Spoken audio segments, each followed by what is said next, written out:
These verses might not say all the things that we do to our neighbors, but it does say, do not plot harm against your neighbor who lives trustfully near you.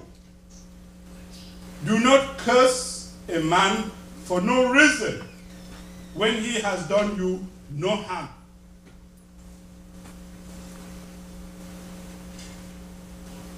How many times have you thrown a rock at your neighbor's door? How many times do you beat your neighbor's children and say, get back out, get back out? And not to talk of their wives and their husbands. Be careful. 99 days for the thief, 1 day for the honor. Do not do harm. Because harm will follow you. And finally, we come to number 10. Verse 31 and 32. Do not envy a violent man who chose any of his ways, for the Lord detests a person, the Lord detests a perverse man, but takes the upright into his confidence. So what is this summary of this verse? Do not envy a violent man or choose any of their ways.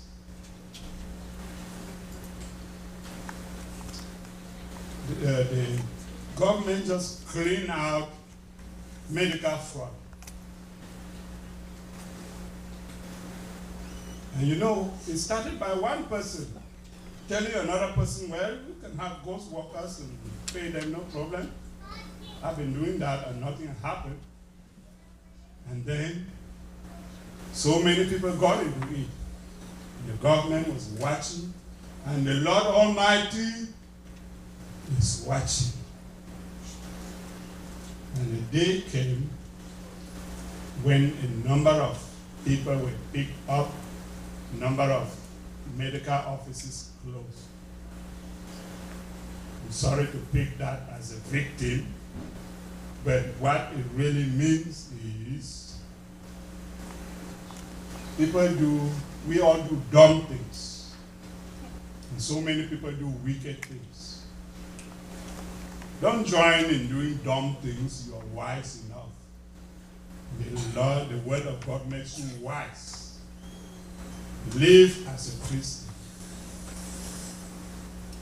The wicked people prosper by cheating.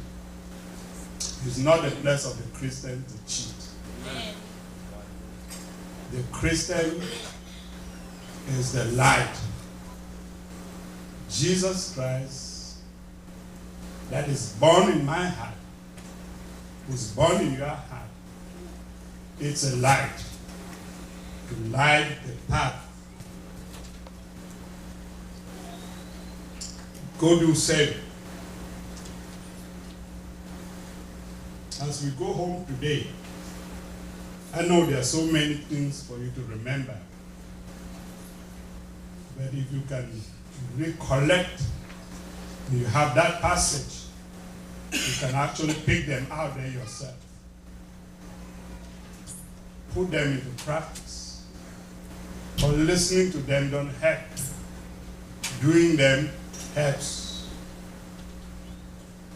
If you are here today, like I said in the opening, who have not claimed the forgiveness of Jesus Christ,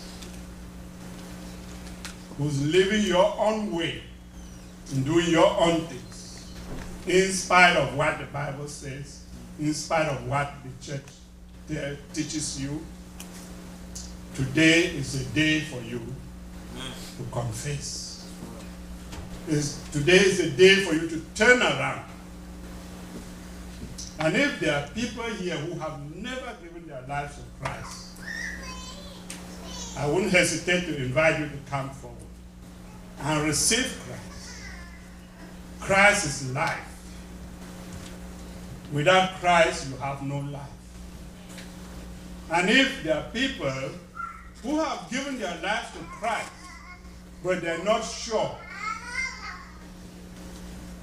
what will happen to them if something happens now, come forward and the pastor will guide you. Let me invite the pastors to come to the front. And I invite some kind of music as you talk to the Lord, as you make your way out here, as you make your decisions for this year. Some of you are doing the best you can, the best you know how. But you just need to rededicate your life to Christ. If you fall in any of these categories,